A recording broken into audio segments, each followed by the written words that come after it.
ጤና ይስጥልኝ ተመልካቾች የፋና ሚዲያ ኮርፖሬሽን የወል እውነት ፕሮግራም ተመልሷል። የወል እውነት ፕሮግራም በኢትዮጵያውያን የጋራ ጉዳይ ላይ ትኩረቱን የሚያደርግ ነው። ስለ ኢትዮጵያ ትላንት ዛሬና ነገ አንስተን በሰፊው እንወያያለን። በዚህ ፕሮግራም ላይ ከታሪክና ከትርክት ጋር የተገናኙ ጉዳዮች ናቸው በዋናነት ውይይት የምናደርግባቸው።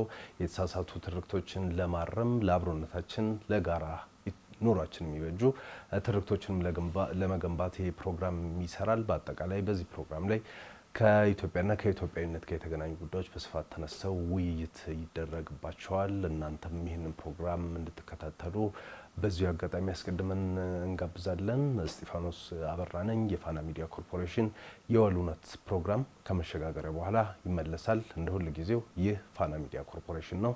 ይህ የኢትዮጵያውያን የጋራ ጉዳይ የምናነሳበት የወል እውነት ፕሮግራም ነው። ተመልሰናል ተመልካቾች። በፋና ሚዲያ ኮርፖሬሽን ላይ የወል እውነት ፕሮግራም ነው እየተከታተላችሁ የምትገኙት። የወል እውነት የዛሬው እንግዳችን ለብዙዎቻችሁ አዲስ አይደሉም። በፖለቲካ ውስጥ በተለይም በቀደመው በተቃዋሚና በተፎካካሪ ፓርቲ ፖለቲካ ውስጥ እንቅስቃሴ ያደርጉ ነበረ። የፓርቲ ሊቀመንበርም ነበሩ። ዶክተር ተሻለ ሰብሮ ናቸው ዛሬ ከኛ ጋር ቆይታ የሚያደርጉት። ከዶክተር ተሻለ ጋር በኢትዮጵያ የፖለቲካ ተቃውሞ በሀገር ግንባታ ውስጥ ያለው ሚና ምን ይመስላል የሚሉትና ሌሎች ተያያዥ ጉዳዮችን አንስተን ውይይት እናደርጋለን። በድጋሚ ይህንን ፕሮግራም እንድትከታተሉ እናንተንም በኔም በዶክተር ተሻለም ስም በአክብሮት ጋብዛለሁኝ። እንኳን ደህና መጡ ዶክተር። እንኳን ደህና ቆያችሁ። አመሰግናለሁ ስለድሩ። በቀደም ባለው ጊዜ በኢትዮጵያ በተለይ በዚህ በተቃውሞ በተፎካካሪ ነው የሚባለውና በሱ ውስጥ ንቁ ተሳትፎ ያደርጉ ነበረ። ከቅርብ ጊዜ ወዲህ ብዙ አናዩትም። ከፖለቲካ ወጡ ወይንስ? መልካም ነው። ከፖለቲካ አልወጣሁም። ሊወጣም እንዲወጣም የሚያስገድደኝ ሁኔታ የለም ይመስለኛል። ፖለቲካ የሀገር ጉዳይ ነው። ዋናው የሰው ልጆች የመብት እና የእድገት ጥያቄዎች የሚመለሱባቸው ቋሚ ዘላቂ መድረክ ነው። ምድር እስካለች ድረስ፣ መንግስት የሚባል ነገር እስካለ ድረስ፣ ህዝብ እስካለ ድረስ ቀጣይነት ነው። ስለዚህ አሁንም እናንተ ቤትም ጭምር እገኛለሁኝ። ግብዣዎች በየጊዜ ይመጣሉ፣ እገኛለሁኝ። ሙያዬንም ልምምዶችንም አስረዳለሁኝ፣ ምሳሌም እሆናለሁ። በሌሎችም እንደዚሁ። ግን ፖለቲካ ፓርቲውን እንደ ፓርቲ ቀድሞ እንደሚመራው የኢትዮጵያ ራዕይ ፓርቲን መስራችም እና ለረዥም ጊዜ ለ10 ዓመት በላይ ፕሬዝዳንት ሆኜ አገልግያለሁ። ያንን ከሌላ ወቅቱ ከሚጠይቀው ሁኔታ በመነሳት ከተዋሃድን በኋላ ፖለቲካ ፓርቲ እኔ የሚመራው ለጊዜ የለኝም። ከኢዜማ ጋር ነው የተዋሃዳችሁት? በጊዜው በወቅቱ አሁን በአስገዳጅ ሁኔታዎች ነበረ። በዛም ብዙ አልተዘለቀም። በተለይ እኔ ወደ ተማሪ ቤት ሄድኩኝ። ከዛም ተመልሼ ፖለቲካ ጋር ከፖለቲካ ውስጥ እና ከዛ ቀለበት ውስጥ ርቄ መላቀም። ስለዚህ እዛው ተሳትፎ እያደረጉ ነው ማለት ነው። አሁን 7ኛ ሀገራዊ ምርጫ እንግዲህ ከፊታችን አለና እንዴት እያዩት ነው? እንግዲህ ምርጫ የፖለቲካ ፓርቲዎች የምርጫ ክርክሮችም አሉ በፋና ሚዲያን ጨምሮ የእጩዎች ምዝገባም እንደዚህ እንግዲህ ከሳምንቱ መጨረሻ አካባቢ ወደ 18 ወደ 19 ሚሊዮን የተጠጋ ሰው እንደተመዘገበም ተገልጾ ነበርና እንዴት እያዩት ነው? እስቲ የምርጫውን አጠቃላይ እንቅስቃሴ። ምርጫው በኢትዮጵያ የ87 ህገ መንግስት ላይ በተቀመጠው መሰረት በየ5 ዓመቱ የሚመጣ ነው። ዲሞክራቲክ ምርጫ እንዲሆን ሰላማዊ ትግሉ ይቀጥላል። ህዝብ የዜግነት መብቱን አንዱን የሚለማመድበትና ተግባራዊ የሚያደርገው ኤክሰርሳይዝ የሚያደርገው በዋናነት አንዱም ይሄ ነው። የኔ ድምፄ ይሰማልኛል፣ ጥያቄዎች ይመለሱልኛል ብሎ የሚያምነውን በፖለቲካ ድርጅት መዝኖ አበጥሮ ድምፅ ሰጥቶበት አገልጋዩን የሚመርጥበት ነው ለቀጣይ 5 ዓመት። አሁን 7ኛው ዙር ነው ወይም 7ኛው ጠቅላላ ምርጫ ወቅት ላይ ነው። እጩዎችም ተመዝግበው ዝርዝሩ ወጥቷል በቅርቡ።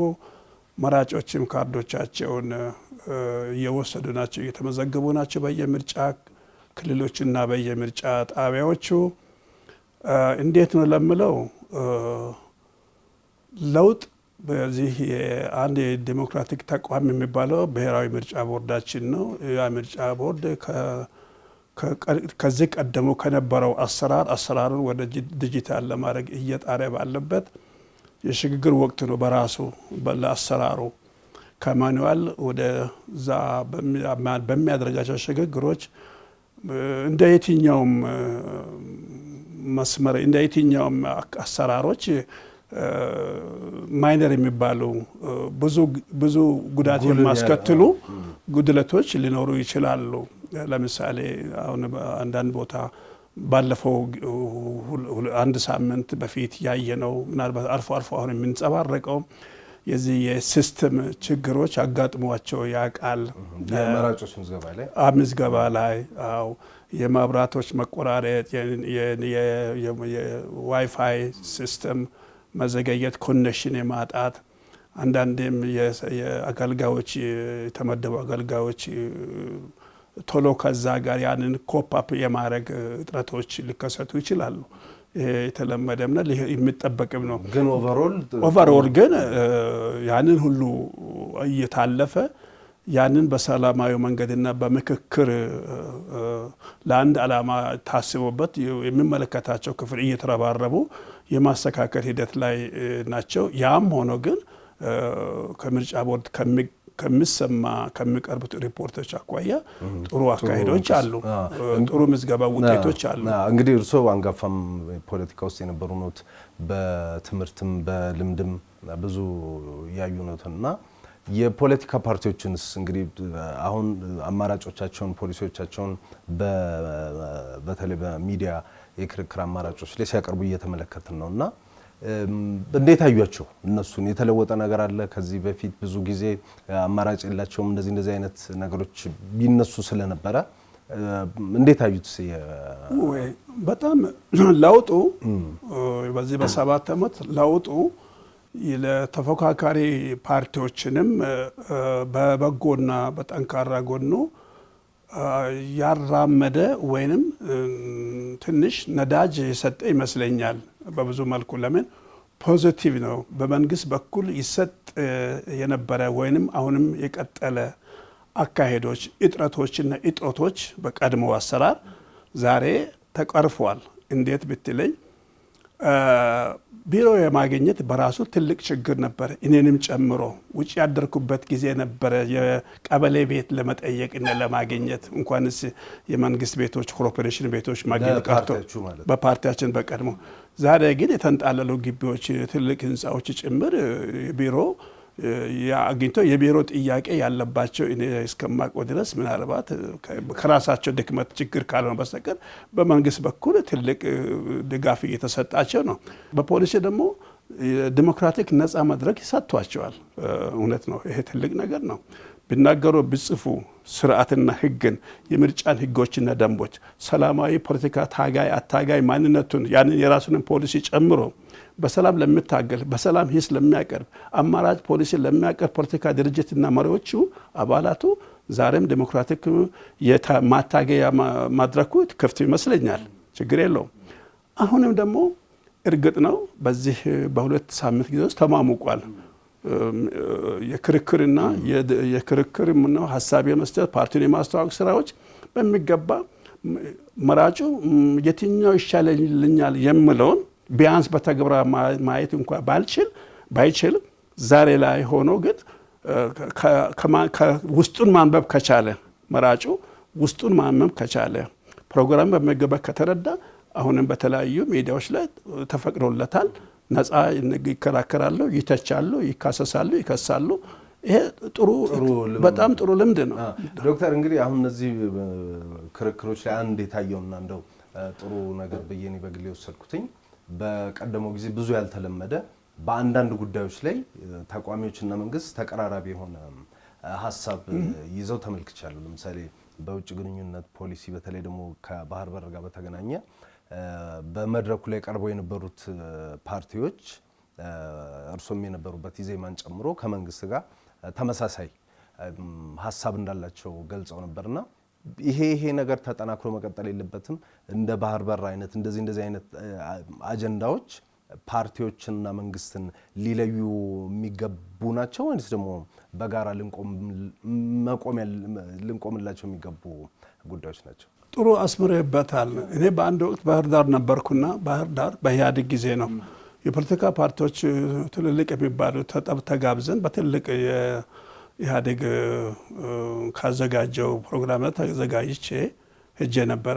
ያን ጊዜ ያነሳሁት የዚህ የባህር በር ጥያቄ ነበር። በተለይም አሰብን ፓርቲኩላርሊ በስም ተጠርቶ ያ ነገር እኔ ለሚዲያ አስተያየት ሰጠውኝ። ሊመለስልን ይገባል፣ በሰላማዊ መንገድ ታግለ መመለስ አለብን የሚለውን አቋሜን በሚዲያ ላይ አንጸባረኩኝ። በወቅቱ ግን ከአዲስ አበባ ከባህር ዳር እዚህ አዲስ አበባ እስከሚመለስ ቀድሞን ችግር ፈጠረብኝ። ምን ተፈጠረ? ማስጠንቀቂያ ነው በቃል እንደውም እግዚአብሔር ረድቶኝ ነው የተረፍኩት። ወይኔ ቤት ያስገቡኝ ነበረ። በቃል ተጠራሁኝ። ኢህአዴግ ጽህፈት ቤት ተጠርቼ ይሄንን ፖሊሲ ከየት አመጣኸው? ይሄንን አመራሮች ያውቃሉ ወይ? ይሄ የግሉ አቋም ነው። ይሄን ጥያቄ እንዴት ይነሳል? እንደገና ጦርነት ልትከፍት ነው ወይ? ይሄ ሁሉ ማስፈራራ ነበር። የባህር በር ጉዳይ እንዲነሳ አይፈለግም። ስሙንም አታነሳም እንኳን በሚዲያ ቀርቶ። ዛሬ ግን ከነዛ ውስጥ ይሄን ይቃወሙ የተቃዋሚ በወቅቱ አነጋገር ተቃዋሚ ፖለቲካ ፓርቲ መሪዎችም ነበሩ። የኢህአዴግን መስመር የሚያራምዱ በብዛት መነሳት የለበትም ነው። በቃ በሽፍን ነው። በውስጣቸው ቢያምኑም አይናገሩም። ቶታሊ ደግሞ ከኢህአዴግ ጋር በአንድ መስመር በአንድ ቋንቋ የሚሄዱም ነበር። እኛን ይኮንኑን ነበረ። ዛሬ ግን እነዚህ ሰዎች ደግሞ ለራሴ ነው ማውቃቸው፣ ስም ማንሳት ባያስፈልግም ዛሬ ግን በዚህ በክርክር መድረክ ላይ ይሄንን ፖሊሲ የመንግስትን ፖሊሲ የብልጽግና መንግስትን ፖሊሲ በሚገባ ደግፈው ከአሰብ ሰላማዊ ግኝት ላይ መመለስ ጥያቄ ላይ ሙዳቸውን አስተካክለው ፖሊሲያቸውን አስተካክለው ሲደግፉ በማየቴ በጣም ከግርምት በላይ ደስተኛ ሆንኩኝ። ስለዚህ ይህንን ጤናማ አእምሮና ኢትዮጵያዊ ማንነቱን የሚረዳ ግለሰብ በውጭም በውስጥም ያሉት ይህንን የማይደግፍ ካለ አባይንም አይደግፍም ወደ ማለት ይወስደናል። አባይ ታላቁ ህዳሴ ግድብንም አይደግፉም ወደ ማለት ይወስደናል። ለኛ ሁለቱም ጥያቄዎቻችን ነው፣ የህልውና ጥያቄ ነው። ስለዚህ ይሄ አንተ ያሳመርክበት ጉዳይ መደግፎም ይሄ ነው። ትልቅ ለውጥ ነው። ይሄ ምን ስለሆነ ነው? መንግስት የለውጥ መንግስት ስለሆነ ነው። መንግስት የህዝብ መንግስት ስለሆነ ነው። ያሆኑ የብልጽግና ፓርቲ የብልጽግና መንግስትም ስለሆነ የህዝብ ጥያቄ ስለሆነ ነው። ከብዙ ጥያቄዎች አንዱ እየተመለሰ ያለ ነው። ስለዚህ ይሄ የባህር በር ጥያቄያችን እኔ ተራ የባህር በር ብቻም አይደለም። ባህር በር የንግድ ብቻ ሊሆን ይችላል። ወደብ ግን የኛ ትልቁ አሁንም አውጥተን ግልጽ አድርገን የምናስቀምጠው የባህር ኃይል መገኛ መውጫ መግቢያችን እንዲሆን ነው። የሴኩሪቲም ጉዳይ ነው። ህልውና ማለት ከዛ አኳያ ንግድ ብቻ አይደለም። አንዱን ሰጥተህ አንዱን ዘግተህ አንዱን ከምትከፍትበት አይደለም። እኛ ሁለቱም ያስፈልገው ላይ እንደ የትኛውም የዓለም ህብረተሰብ ክፍል ብዙ ፖለቲካ ውስጥም ስለቆዩ ለምንድን ነው ኢትዮጵያ ውስጥ ጠንካራ የፖለቲካ ፓርቲዎች መፈጠር ያልቻሉት? አሁን በሚሉት እንግዲህ በዛ ላይ ከውጭ የመንግስት ጫናዎች ሊኖሩ ይችላሉ፣ ሌሎች አካላት የሚያደርስባቸው ጫናዎች እንዳሉ ሆነው በውስጥስ ውስጣዊው የውስጥ ዲሞክራሲ ሊሆን ይችላል፣ የውስጥ አቅም ሊሆን ይችላል። ፓርቲዎቻችን ጋር ምን ያክል በዛ ደረጃ እየተለወጡ? ኦኬ ብዙ ምክንያቶች አሉ። አንደኛ ለምን ቁጥሩ እየጨመረ ነው? ሁለተኛ ለምን ደካማ ሆኑ ነው? ኦኬ ለድክመታቸው ቁጥሩ መብዛቱም ራሱ አንድ ምክንያት ነው በራሱ አንድ በላይ። ሁለተኛ ህገ መንግስቱ አልተለወጠም። ህገ መንግስቱ ለቆታል። እንኳንስ ናሽናል ብሔራዊ ፓርቲ ማቋቋም ቀርቶ የክልልና በቋንቋና በብሔረሰብ ማንነት ላይ የተቋቋሙ ፓርቲዎች እንዳሸን እየፋሉ ናቸው። በአንድ በኩል ኢትዮጵያዊነትን ተሰብካለህ። ፌደራል መንግስት አለ። ፌደራል መንግስት ለሁሉም ዜጎች ህዝቦች ብሔረሰቦች ጎጦች ጎሳዎች ሁሉ የሚሰራ ተወካይ ነው ብለን እንውሰድ ዲሞክራሲያዊ የተመረጠ መንግስት ነውና ብለን እንውሰደው አሁን የሚጠበቀው ይሄ ነው ግን እስቲል ደግሞ በሌላ በኩል ሲታዩ የፖለቲካ ፓርቲዎች በጎጥና በጎጥ በቋንቋ በአንዳንድ ትንሽ አካባቢዎች እንዲመሰረት እየተፈቀድክ ነው ህገ መንግስቱ የምርጫ ቦርድ ደግሞ ይፈቅዳል ስለዚህ ሁለቱ ይቃረናሉ እንግዲህ የጠንካራ የፖለቲካ ፓርቲ መኖር የሁሉም እንግዲህ በኢኮኖሚም ያደጉት የጠነከሩ የበለጸጉ ሀገሮች ምንላቸው ምሳሌ የምናደርጋቸው አሁን እርሶም ሲጠቅሱ እንደነበረው ሁለት ሶስት ተቃዋሚ ፓርቲዎች ያለባቸው ናቸውና ለክቡር ጠቅላይ ሚኒስትሩም ሲያነሱ ባለፈው እናስተውሳለን ብዙ ድምጾች ምክር ቤት ውስጥ መግባት አለበት ይሄኛው ሁሉም የሚደመጥበት ምክር ቤት መሆን አለበት ብለው ሲያነሱ ነበርና ኢትዮጵያ ደግሞ እንደሚያውቁት ህብረ ብሔራዊ ሀገር ነች ብዙ ማንነት ብዙ መልክ ያለባት ሀገር ነችና ምክር ቤቶች በክልል ደረጃም በፌደራል ደረጃም ያሉ ምክር ቤቶች የብዙሃን ድምጽ የሚሰማባቸው የተለያዩ አመለካከቶች የሚንጸባረቅባቸው መሆኑ ለኢትዮጵያ ሀገረ መንግስት ግንባታ ምን አይነት አስተዋጽኦ ያበረክታል ብለው ያስባሉ? ቁጥር መሙላት ከሆነ አሁንም ያው ነው ተገባም አልተገባም እኔ ብዙ ለውጥ አላየም የብልጽግና ፓርቲ ሐሳቡ ያ አይመስለኝም በተለይም ጠቅላይ ሚኒስትራችን ወይንም በዙሪያ ያላቸው ጠንካራ እውነተኛ አመራሮቻችን ይሄ አይመስለኝም ቻሌንጅ የሚያደርግ ተፎካካሪ ወይም ተቃዋሚ ተወካዮች ፓርላማ ላይ ቢቀመጡ ነው ምኞታቸውና ፍላጎታቸው አዳዲስ ሐሳቦችን የሚያመጡ በጭፍን የማይወቃቀሱና የማይከሱ ምክንያታዊ በሆነ ነገሮች ትችት የሚያቀርቡ ምክንያታዊ የሆነ ነገሮች አጀንዳዎች የሚቀበሉ የሚከራከሩ የሚያከራክሩ በቅንነት የሚያገለግሉ ከራሳቸው መቀመጫ አልፎ ወይም ከመጡበት ማህበረሰብ ክፍል አልፎ ሞላውን 135 140 ሚሊዮን የኢትዮጵያ ህዝብ ሊወክል ይችላል ጥቅሙ ይሄ አጀንዳ ሁሉን የሚያሳትፍ ሁሉን የሚመለከት ለሁሉም መፍትሄ ነው የሚሉን የሚያምኑ የማያፍሩ ዝም ብሎ እንደቦብ የሚነዱ መሆን የለባቸው ምክንያታዊ የሆኑ በጣም ምክንያታዊ የሆነ እንደ ተራማጅ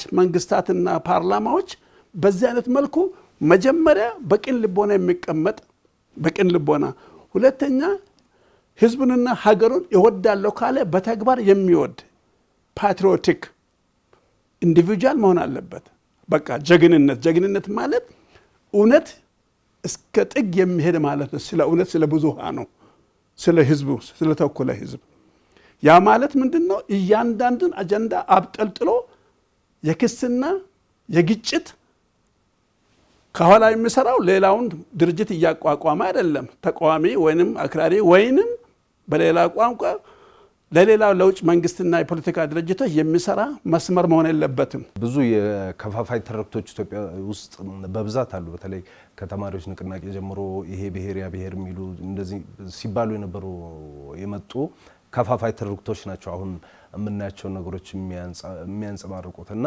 እርሶ እንግዲህ በወቅቱም የነበረው ነገር ሊያቃሉ ያስባለውና እስቲ በኢትዮጵያን መካከል መከፋፈል እንዲፈጠር የኢትዮጵያን አንድነትን ለመበተን የተዘሩ ከፋፋይ ተረክቶች አሉ እነዛ ተረክቶች አንዳንዶቹ የኢትዮጵያ ታሪካዊ ጠላቶች ጭምር እየፈጠሯቸው ናቸውና የከፋፋይ ተረክቶች ኢትዮጵያዊነትን ከማዳከም አንፃር የተጫወቱት ሚና ምን ይመስላል አንድ ሁለተኛ ደግሞ የኢትዮጵያ ውስጥ የተዘሩት እነዚህ ከፋፋይ ተረክቶች ምንጫቸው ማን ነው ባለቤታቸው ማን ነው ያስባሉ አንደኛ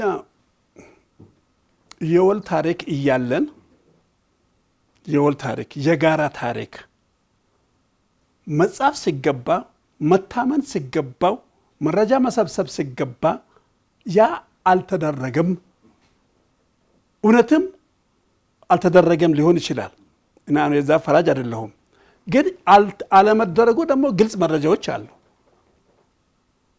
መሆን አልነበረበትም አሁን እሱን ማረሚያ ነው ችግር እየፈጠረብን ያለው ወይም ጊዜ እየወሰደብን ያለው ወይንም ለአንድነታችን ለመከፋፈል አንዱ ምክንያት ይሄ ነው ለምሳሌ ታሪክ እንዴት ተጻፈ በማን ተጻፈ ለምን ተጻፈ ምን ላይ አተኮረ የሚል ክፍል አለ አዝናለሁ። ያንን ክፍል መጀመሪያው እንደዛ ባይሆን ኖሮ መጀመሪያም ዲሞክራቲክ አስተሳሰብ የጋራ አስተሳሰብ የኢትዮጵያ የጋራ ታሪክ ነው፣ የጋራ ደም ነው፣ የጋራ አጥንት ተከስክሶበታል። ይችን ሀገር ኢትዮጵያ የምትባለው 3000 ዘመን የሚሆን 30000 ዘመንም ትኑር። ግን ኢትዮጵያ የምትባል ሀገር ኢትዮጵያኖች ናቸው ያቆዩዋት። ኢትዮጵያኖች ካቀዩ ይሄ አንድ ግለሰብ ከየትም ይውጣ ከየትም ብቻውን ነው አድዋ የዘመተው፣ ብቻውን ነው አንዱ ክፍል ማጮ የዘመተው። ከጣሊያኖች ጋር የተዋጋው በጋራ ነው። ሁሉም አውጥቷል። ግንባር ቀደም ጀነራሎች ወይም መሪዎች ወይ ፊተራሮች ወይ እንደራሴዎች ሊኖሩ ይችላሉ፣ ወይ ነገስታት ይኖራሉ። ያ የትም ነገር የሚጠበቅ ነው። ያ ማለት ግን አስተባበረ እንጂ የሱ ደም ብቻ እችን ምድር ነፃ ሆነ አላቆያትም። የሁሉም ድርሻ አለው እስከዛሬ ድረስ። ስለዚህ ምንም ይሁን እንዶ አብላጫው እንዶ በአንዳንድ ምክንያቶች የዚህ ወገን ነው የዚህ ወገን እንኳን ቢባል ለአብሮ መኖር ነዋሪነት ለአብሮ መኖር ተብሎ ታሪኩን ማስተካከል ሲገባ፣ ነገር ግን የለም ወሳኞች እኛ ነን፣ የዚህ ምድር ባለቤቶች እኛ ነን የሚል ነገር ካለ እሱ አንድ አያደርግም፣ መታረም አለበት። ይሄ መንግስት እየሰራ ያለው መስራትም ያለበት አምኖ ተምኖ ያለው የህዝብ ጥያቄም ስለሆነ አብሮ መኖር ካለብን ትርክታችንም የጋራችን ነበር፣ አልፏል። አሁን እናስተካክል። ቬሪ ጉድ። ምን ችግር አለው ነው። አንድ ይሄ ነው። ወደፊት ለሚሆነው ነገር አንተ ቀኝ እጄ ነህ እኔ ግራ እጅህ ነኝ፣ አንተ ጭንቅላት ነህ እኔ እግር ነኝ፣ ግን አንድ ሰውነት አለን። ሰው የሚባል ሁሉ ሲቀናጅ ነው ያ ሰው በቃ መኖር የምንችለው የዛን ጊዜ ነው፣ ምን በለጸገው የዛን ጊዜ ነው። ይሄ አንድ የታሪክ ችግር። ሌላው ደግሞ የውጭ እጅ ነው። ቅድም እንዳልኩትም ሁለት አይነት ጠላቶች በኢትዮጵያ ታሪክ ውስጥ በደንብ አስተውላለሁ። ሁለት አይነት ጠላቶች፣ አንዱ ፐርማነንት ቋሚ የምትለው ታሪካዊ ጠላት አለን። ሌላው ጊዜያዊ ጠላቶች ይፈጠራሉ። ጊዜያዊ ጠላቶች በዛን ወቅት ላይ ካልተጠነቀቅ ወዳጀን እያልክ ያጠፋሃል፣ ድንገት ያጠፋሃል። ስለዚህ ስማርት መንግስት መሆን አለበት፣ ሁልጊዜ የተዘጋጀ ስማርት ህዝብ መሆን አለበት፣ የነቃ የተደራጀ ከመንግስት ጎን ከዲሞክራቲክ መንግስት ጋር የቆመ መንግስትም በህዝብ ድምፅ የተመረጠ ከሆነ የህዝብን ድምፅ የሚሰማ ጥቆማ የሚቀበል 24 ሰዓት የሚሰራ የሚያሰራ በሁሉ ዘርፍ የነቃ መንግስትና መሪ መሆን አለበት። ያ ካልሆነ ግን እነዚህ ወዳጅ የምትላቸው በአንድ ወቅት ባልተጠበቀ ጊዜ በአንድ ወቅት ይገለበጡና ያንተ ጊዜያዊ ጠላት ይሆንብሃል። ያ ጠልፎ እንዳይጥል ጥንቃቄ ታደርጋለህ። ያ የውጭ ግንኙነት ስራ ነው አውቃለሁኝ። ስለዚህ የውጭ ግንኙነት መስሪያ ቤት በተለይ ውጭ ጉዳይ ዲፕሎማቶች በውስጥም በውጭም ያሉት 24 አለርት መሆን አለባቸው ነው። ኢትዮጵያ ደግሞ ቋሚ ጠላቶች አሏት። ምንድነው ፍላጎታቸው? የኢትዮጵያ ቋሚ ጠላት ዋናው አንደኛ ቋሚ ጠላት የሚባሉት ምን አይነት ባህሪ ያላቸው ምን አይነቶች ናቸው፣ መንስኤያቸው ምንድነው የሚለውን እንደ ባጭሩ ካለኝ ጊዜ አኳያ ማለቴ ነው። አንደኛ ትልቁ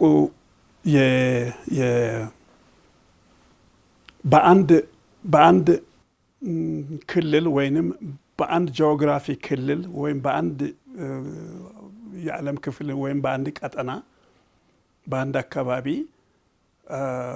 የመንግስታት የፖለቲካም ሆነ የሚሊተሪም ይሁን የእድገትም ይሁን የበላይነትንና ተሰሚነትን የመፈለግና በዛ ተነተው አካባቢውን የመቆጣጠር። ለምሳሌ ዓለምን የሚቆጣጠረው አሁን አንድ ኃይል አለ። ያ ኃይል ምዕራባውያን ነው። ከአሜሪካንም በግንባር ቀደም አሜሪካ መንግስት ነው፣ አስተዳደር ነው። ለምን ይሄን ያደርጋል? አሁን ደግሞ በሰሜን ምስራቅ ደግሞ ራሽያ ምንድነው ራሽያም ሆነች ቻይና አለች። እነዚህ ደግሞ ተፎካካሪ የዓለም ሀያላን ሆነው ይቆፋቆር አንዳቸው በሌላው የዓለምን የበላይነት ተጽዕኖ ፈጣሪነታቸውን ሁሉ ነገር በእነሱ እጅ። አሁን አሜሪካ የምትከተለው ይሄ ነው። ይህ በትልቁ ያስቀመጥኩት ስዕል ነው። ወደኛ እንምጣ። በእኛ ቀጠና እኛ በታሪክ አጋጣሚ ታድለን በአፍሪካ ቀንድ አለን። እናዋስና ከቀይ ባህር ጋር እናዋስናለን፣ ከሞላ ጎደል ከህንድ ውቅያኖስ ጋር መተላለፊያ ነን በብዙ መልኩ። ዛሬ እንዳይሆን ሆኖ ተቀረ እንጂ መግቢያ መውጫችን ተዘጋብን እንጂ በራሳችን ሰዎችና ፍላጎትና ፍቃድ ምናባትን በተንኮል እኛ የዛ አካባቢ ቀጠና መሪዎች መሆን የሚችል እምቅ ኃይል አለ። በብዙ መልኩ እምቅ ኃይል አለ። አባይም ስላለ የኛ እምቅ ኃይል በብዙ መልኩ እምቅ ኃይሎች አሉ። ከኛ የሚቀድም የለም። በተፈጥሮም ሆነ እንኳን ሰርተ ነው በተሰጦ። ይሄ ደግሞ አንደኛው መለኪያ ቀጥታ የባህር ማውጫ ከዚህ ከሚለው ከዓለም መተላለፊያ ከቀይ ባህር መስመር ጋር ነው አንድ። ሁለተኛና ዋነኛ ደግሞ የታላቁ ህዳሴ ግድብ ሳይሆን የአባይ ምንጭና ማህፀን መሆኗ ነው ትልቁ ነገር። ሶስተኛ የጀግንነት ታሪካችንም ነው። ያስፈራል። ሌሎችን ያ ነገር ያሳጋቸዋል። እንኳንስ ዛሬ በጥንት በፊውዳል ዘመን ጭምር በባለባቶች ዘመን ጭምር ኢትዮጵያ እንዲህ አይነት ተሰሚነትና ቦታ ያላት ሀገር ናትና እንኳን የዘመኑን ማንነት ተላብሳ ቀርቶ ሰልጥና አድጋ ቀርቶ ኋላ ቀር በነበረችም ጊዜ አስፈሪ ሀገር ናት። የጀግንነት ታሪክ አለን። ሶስተኛ የአራተኛ የውጭ ግንኙነት ማንነታችን ነው። ለዛም ዩኤን መፍጠራችን ነው። አፍሪካ አንድነት ማህፀናችን ከተማችን ላይ የምትገኝ ከመሆኗ ነው።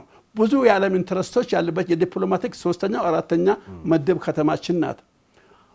ዋናው ተጽዕኖ ፈጣሪ መንግስት መጥቷል ነው አሁን ትላንት የነበረው። ስለዚህ ግብጾች እነዚህ ሁኔታዎች አባይ መኖርን ጨምሮ እነዚህ ሁኔታዎች በኢትዮጵያ ውስጥ እያበቡና እየጠነከሩ ጥርስ ያለ አንበሳ እየሆኑ በሄደው ቁጥር ይጠላትነት የሚቆም አይደለም። በምንም አይነት ጊዜያዊ እፎይታ ጊዜ ለመግዛት ቴክኒካል ሁኔታዎች፣ ውድድሮች፣ የዲፕሎማቲክ ግንኙነቶች ሊሻሻሉ ይችላሉ። የመሪዎች ግንኙነቶች ሰላምታ መለዋወጥ ሊኖር ይችላል። ያ ግን ማለት በምንም አይነት መልኩ የግብጾችን መሪዎች የካይሮን መሪዎች ሜንታሊቲ አይቀይርም። ስለዚህ እኔ በቋሚነት የቋሚ ጠላቶችን እንደው ጥራው እብድን እብድ በለው በቀጥታ ካናገ ህዝብን ካላዘጋጀ እንደው ዝም ብለህ አንተ በአንድ ወገን ብቻ ለስላሳ ዲፕሎማሲ በጣም ሶፍት የሆነ ዲፕሎማሲ ምትመራ ከሆነ ምትሸፋፍን ከሆነ ህዝብ አዲስ ትውልድ እንዳያቅ ማታስተምር ከሆነ ማታዘጋጅ ከሆነ ቤትህን በሞራል በአእምሮ በስነ ልቦና ጠላትነትን ስበክ አይደለም የምልህ እኔ ግን ጠላት እንዳለ ማወቅ አለብህ። ይሄን አለማድረግ የነዛን ጠላትነታቸውን አያቋርጡም ወይም አላዝብልህም። ስለዚህ በእንደነሱ እኛም ተጨባጭ ሁኔታዎችን ኦፊሻልስ የጥላቻ ስብከት ሳይሆን ምን አይነት ጎረቤቶችና አጎራባት መንግስታትና ህዝቦች እንዳሉ አዲስ ትውልድ ከትምህርት ቤት ጀምሮ ማወቅና መሰልጠን አለበት ነው። አንድ ሌላ በደንብ መነሳት አለበት ብዬ የማስበው አሁን ያለው የዓለም ነባራዊ ሁኔታም አለ። በአካባቢያችን አሁን እርሱም ቅድም ሲያነሱት የነበሩት ነገሮች አሉ። ይሄንን ሁሉ ስናይ ዓለም እየተለወጠ ያለበትን ነገር ስናይ ኢትዮጵያን ከመከፋፈል ይልቅ በአንድነት መቆም ያለብን ጊዜ አሁን ነው ተብሎ ይወሰዳል። ካሉ ልዩነቶች ይልቅ ቅድም እንዳሉት አንድ የሚያደርጉን ብዙ ነገሮች ስለሚያስፈልጉ ማለት ነውና አሁን እንግዲህ ክቡር ጠቅላይ ሚኒስትሩም የተለያዩ ሰዎችም ይሄንን በተለያየ አጋጣሚ ሲያነሱት እንመለከታለንና አሁን ጥቃቅን ልዩነቶቻችንን ይዘን የምንጋጭበት ጊዜ ነው ወይንስ ደግሞ አንድ ሆነን መቆም ያለብን ጊዜ ነው ተብሎ ይወሰዳል? አንድነት ዛሬ አይደለም ሊፈጠር ይገባው የነበረ ገና ድሮ ነው። ድሮ ከዚህ የተሻለ አንድነት እንዳለ እናስባለን። በተለይም ይሄን ያለ የጎላ በዚህ መሪህ ጣልቃ የገባ የውጭ እጆች ጣልቃ ገብቶ ሊያበጣብጥን የተነሳበት ጊዜ ቢኖር ይሄ ቅርብ ጊዜ ነው። ለምን በደርግ ጊዜ ጣልቃ ገብቷል? ለምን ዌስተርኖችን ኢምፔሪያሊስቶች ተብሎ ስለነበረ እነሱ ጣልቃ ይገቡ ነበረ ኢትዮጵያን ላለማጣት የነሱ ቲፎዞ የነሱ እጅና ጓንት ለማድረግ ስለሚፈልጉ ወቅቱ የአይዲዮሎጂ ችግር ነበረ። ቀጥሎና በህዋት ጊዜ ህዋት ኢህአዴግ ጊዜ ደግሞ ለዘብ አለ። ምክንያቱም ህዋትን ያመጣው ታሪክም መረጃዎችም ስለሚያስረዱን እኛም ስለምንገነዘብ ይሄንን ወልዶ ፈጥሮ አሰልጥኖ አዘጋጅቶ የዳረው የኛ ታሪካዊ ጠላቶች የሚባሉት ካምፕ ነው ያ አካል ነው። ስለዚህ ፈጥሮ ያመጣው ልጁ ጋር ልጁ ጋር ምናልባት ይሄና ላይ አይጋጭም። ይሄም መስሎት ነው የኖረው። ያን ጊዜ ይሄ ችግር አልነበረም። 17 20 ዓመት ቢያንስ 17 ዓመት በነበረው ጊዜ ቢያንስ እስከ መለስ ህልፈተ ሞት ድረስ ነፍሳቸውን ይማርና ስለዚህ ሁሉ ችግር ያለው ቤተ መንግስቶቻቸው የሚቆጣጠር የትኛውም አመራር ቢሆን ችግሩ እዛ ላይ ነው። የተጻፈውን እንደ ማስፈጸም ነው። እነሱ ከህዝቡ ጋር እንደምጣጣይ ችግር የለብንም ሄደንም አይተን ጎበይተንም አለ። ከዚህ አኳያ አሁን የተፈጠረው እኛኑ በእኛው እነዚህ ታሪካዊ ጠላቶቻችን አንዳንድም ጊዜያዊ ጠላቶቻችን የሚጠቀሙት ጊዜያዊ ጠላቶች በሚልበት ጊዜ የኤርትራን መንግስት ጨምሬ ነው። እርግጥ ነው እሱ ከየትኛው በሁለቱም ነው። እሱ አንድም በቋሚ ጠላቶቻችን ጋር ይመደባል። በተለይ ፕሬዚደንቱና ስርዓቱ አንዳንድ ጊዜ ደግሞ በጊዜያዊ ጠላቶች ይሆናሉ። ለምን አንዴ ይታረቃሉ፣ አንዴ ይወጣሉ። እንደዚህ አይነት ጨዋታዎች አሉ። ስለሆነም እኛን የሚገዙን እኛ ላይ ቦምብ አይወረውሩም። የትኛው መንግስት ደፍሮ ኢትዮጵያ ውስጥ ከፈጣሪ ጋር የሱ ጸጋ ጠብቆን እኛ አንደበደብም። እስከዛሬ አልተደበደብንም። ነገር ግን እኛን የሚደበድቡና የሚጨፈልቁን የሚያስጨንቁን ጉሮሯችን የሚይዙን በእኛው ነው። ቅድም ባልኩት በዚህ የኛኑ ልጆች የኛኑ ሰዎች በባንዳነት መንፈስ ነው። ትንሽ ነገር ይወረውራሉ። በተዘዋሪም በቀጥታም ይሁን መሳሪያ ይሁን ገንዘብ ይሁን ዶላር ይሁን ፖለቲካ ይሁን አስመስለው በነፃ አውጭነት ስም ሰላማችን ይነሱብናል። ስለዚህ ዋናው ህዝባችን ማወቅ ያለበት አዲስ ትውልድ ማወቅ ያለበት ባንዳነት ምንድነው ነው። ማነው ባንዳ አድርጎ የሚሾመው? እነዚህ ናቸው። የውጭ ኃይል ነው። ለምን ወንድምህን እናትህን አባትን እንድትገል አንተም እንድትሞት ነው። ስለዚህ ይሄንን ደግሞ የምናሸንፈው አንድ በመሆን ነው። አንድ በመሆን ነው። አንድነት ደግሞ ዝም ብሎ አይመጣም። መሰራት አለበት። ጫካ ያሉት መመለስ አለባቸው። ችግሩ ይሄ ነው። እናውቀዋለን ነው። ምንም ምክንያት የለም። አንድ ስንሆን ግን ብዙ ለውጦችን ማምጣት እንችላለን። ዶክተር እንግዲህ የመጨረሻ እናርገውና ኢትዮጵያ ስጋት ብቻ ሳይሆን ደግሞ ብዙ ተስፋዎች አሉ ኢትዮጵያ ውስጥ። አሁን የህዳሴ ግድብ መጠናቀቁ፣ የተጀመሩ የኤርፖርት ግንባታ አለ፣ የግዙፍ በአፍሪካ ደረጃ የማዳበሪያ ፋብሪካ አለ፣ የተፈጥሮ ጋዝ እያልን የምንዘረዘራቸው ፕሮጀክቶች አሉና ኢትዮጵያ ተስፋ ያላትም ሀገር ነች። በስንዴም በምንም የሚሰሩ ስራዎች አሉ። ከተሞች አካባቢ አሁን የኮሪደር ልማት የተሰሩት ስራዎች አሉ። በዜጎችም ላይ የፈጠሯቸው መነቃቃቶች አሉና ቀደም እንዳሉት ይሄ ባንዳነቱን ታሪክ አስወግደን እኛ ኢትዮጵያን በአንድ ከቆምንና እነዚህ የጀመርናቸውን ፕሮጀክቶች በአግባቡ መጨረስ ከቻለን የዛሬ 10 ዓመት የዛሬ 20 ዓመት የዛሬ 30 ዓመት ምን አይነት ሀገር ይኖረናል ብሎ ያስባሉ? በጣም አስረዘምኩ። ባንዳነቱ ከቀረ ትልቁ ችግር ይሄ ነው። ጫካ የገቡት ይሄን ምስጥር ነገም ላይገቡ እውነት ለመናገር ነው።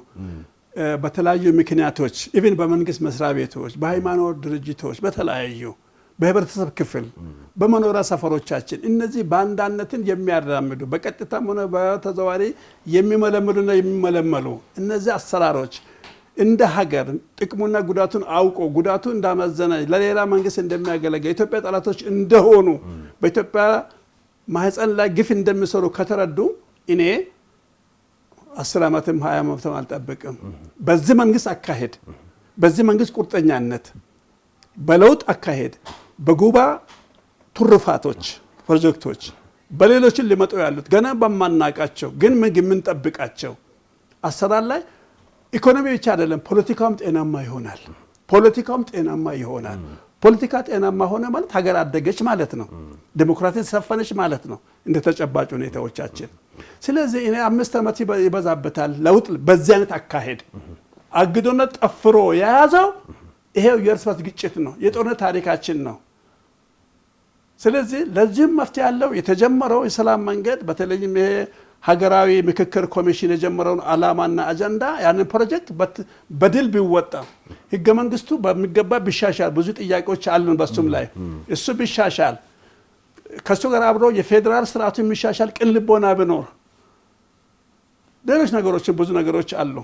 በተለይም ደግሞ ይሄ ጦርነት ተብየው ለአንድና ለመጨረሻ የምትዘጋበት ሁኔታዎች ከመንግስት ብቻ አይደለም። እስቲ ለአንድ ሳምንት እስቲ ጦርነትን የሚያፋፍሙ ክፍሎች በረሃ አለን የሚሉት ነው ወይ አሸንፎ ማዕከላዊ መንግስት አልተቆጣጠሩም እሱ እንደሚፈልጉ ሊያደርጉ አይሽ እሱ ደግሞ ሊሆን ህልም ነው።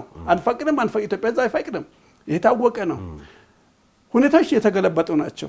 ወይንም እሺ ብለው ይሄ የባንዳነት ነው ኢትዮጵያን አታድሟት ለናንተ አይጠቅምም ለውጥ አይደለም ለውጡ ላይ ተሳፈሩ ባይላውጡ ጀርባ ላይ ተሳፈሩና ቀጥሉበት ድርሻችሁን እዚህ አገር ውስጥ አገልግሉ በሚባል እሱን ተቀብለው ቢመጡ እውነት ለመናገር ነው የኛን ሞራል የሚሆን ማቴሪያል ሪሶርስ የሚሆን ሂውማን ሪሶርስ የሚሆን ክብር የሚሆን ከሚያጠፉ ትልልቅ አጀንዳዎች መካከል ይሄ ባንዳነት የወለደው ችግር ነው።